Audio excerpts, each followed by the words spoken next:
What's going on, lads and lasses? Welcome back to 100% Mags. So, Newcastle are on fire. We are absolutely amazing right now. We have just smashed Crystal Palace at St James's Park with a thrilling display of pace, precision, pure dominance. We've already seen it against Man United. We've done it again tonight against Crystal Palace. I mean, the strike from Murphy says it all. Just an absolutely amazing strike from an impossible angle. Isak rounding it all off with a brilliant goal as well. And we now make it 6 wins in a row and climb up to third in the table. Loads to talk about in this match reaction.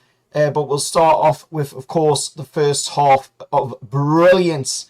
That we've seen a complete unchanged lineup following the win over Man United as well. It's been an unchanged lineup for quite some time now since we played, of course, in the Cup against Liverpool. In an early threat from Murphy, Isak and Joelinton in the first minute of the game. Almost seeing Joelinton bang himself in a goal early. And then, of course, brilliant bit of play to open the goal scoring, of course, when it was Murphy's absolute rocket from an impossible angle to, of course, get the opening goal in the game. Kieran Trippier with the assist, but before that goal, there was a moment where we'd almost seen Isak get on the score sheet through an assist from Murphy to Isak off, of course, play by Bruno Guimaraes into Murphy. Pope, brilliant save from a very weak penalty attempt as well by Etse after a very controversial decision on VAR. I've got to say on that one, I do have to bring that up.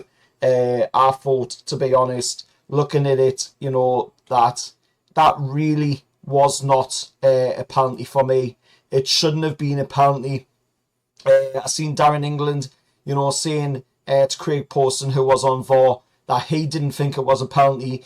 You could see Craig Pawson on the footage of the VAR, you know, trying to sway the decision to make sure that England went with the decision of a penalty.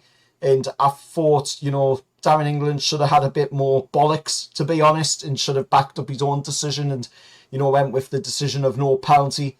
But instead, he cowered out and he went with Craig Pawson's. Luckily, however, Nicky Pope saved it, but it was a very weak penalty attempt by Etse from the spot, doing the usual stuff that we see most players do these days with the slow run up, the little bit of a jolt and a little bit stall before trying to take the shot. Palace own goal. Barnes, of course, his cross deflects in off of Guéhi. And Guéhi, you know, somebody that was meant to join Newcastle United in the summer before going into this season.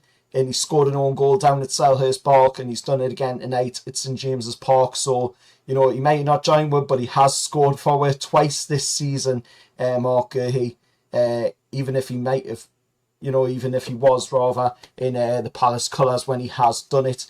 Barnes, of course, scoring again just before half-time. A killer counter-attack. Absolutely brilliant goal by Barnes. And then a clever free-kick routine from Kieran Trippier to Murphy.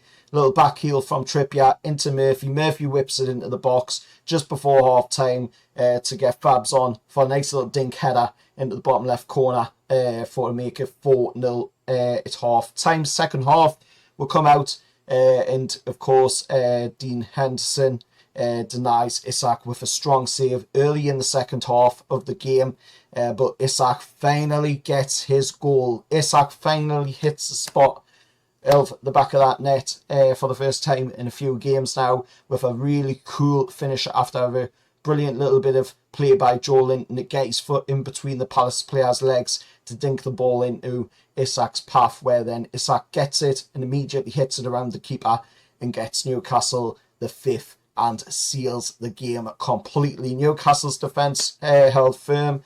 We did really, really well. 11th clean sheet of the season and a brilliant, brilliant performance overall in the game for us tonight at St James's Park. But now we are looking at a brilliant moment where We are third in the league.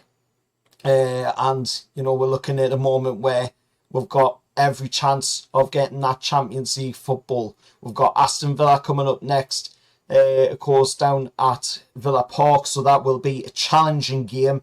But if we keep performing the way we've been performing this season and the way we've been putting in the performances of late, then I'm really, really looking forward to see what we do down at Villa Park. But anyway, let us know your thoughts down in the comments below. Remember, hit that like, share, subscribe to the channel, all that stuff. And I'll see you all for the next one. However, lads.